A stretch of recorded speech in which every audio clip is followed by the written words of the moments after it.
Welcome to another episode of The Law and You. In this episode, we'll be continuing our discussions on the Constitution.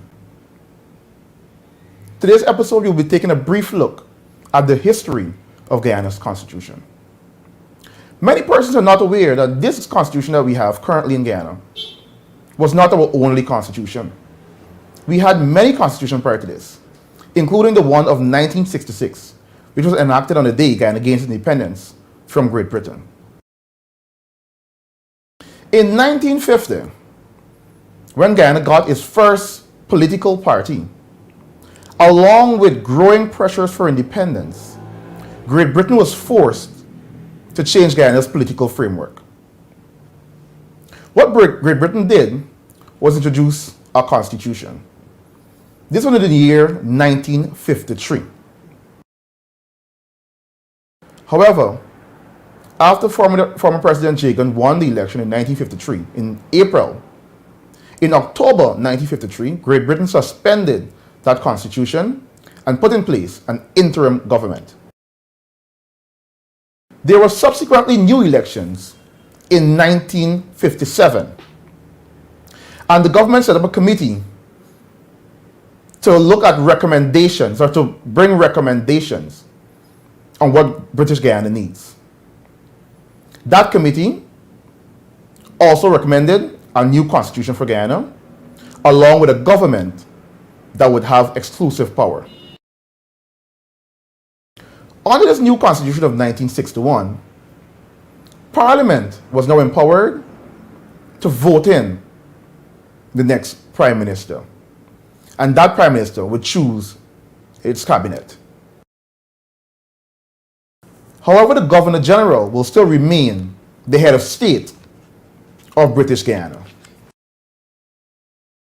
In 1961, there were elections again, and former President Jagan won that election and became Prime Minister of Guyana. However, allegedly due to civil unrest in 1962 and 1963, the British declared a state of emergency in Guyana, and once again made modifications to Guyana's constitution.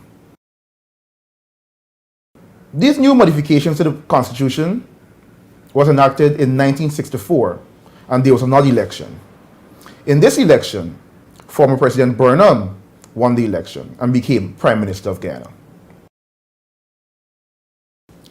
Guyana subsequently gained its independence on the 26th of May, 1966, and enacted a new constitution. This constitution was really a modification of the 1961 constitution. Our first Prime Minister as an independent state was former President Burnham. Additionally, under the 1966 constitution, the monarch remained the head of state of Guyana, and they were represented by the Governor General.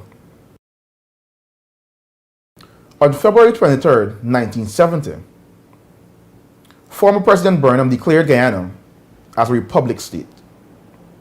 What that did was break the last significant constitutional tie Guyana had to Great Britain. Not long after, there was a referendum that changed the need for referendums to amend Guyana's constitution.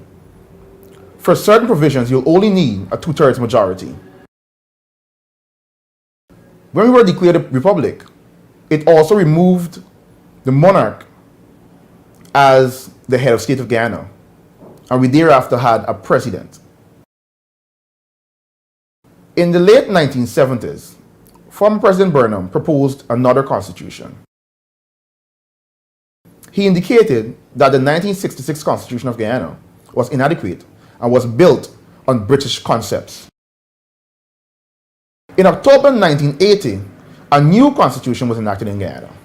That is our current constitution. Our current constitution reaffirmed that we were a republic and that the most supreme law of the land was that constitution. It also solidified that the power of the state rests with the people. In October 1980, former President Burnham enacted our current Constitution. This Constitution solidified that Guyana was a republic. It also made provisions for separation of powers. It paved the way for our fundamental rights and freedoms. It also highlighted that the Constitution was supreme and that the power of the state belonged to the people. This ends this week's discussion on the Constitution. In our next episode, we will continue to look at the Constitution and its various parts as well as its contents.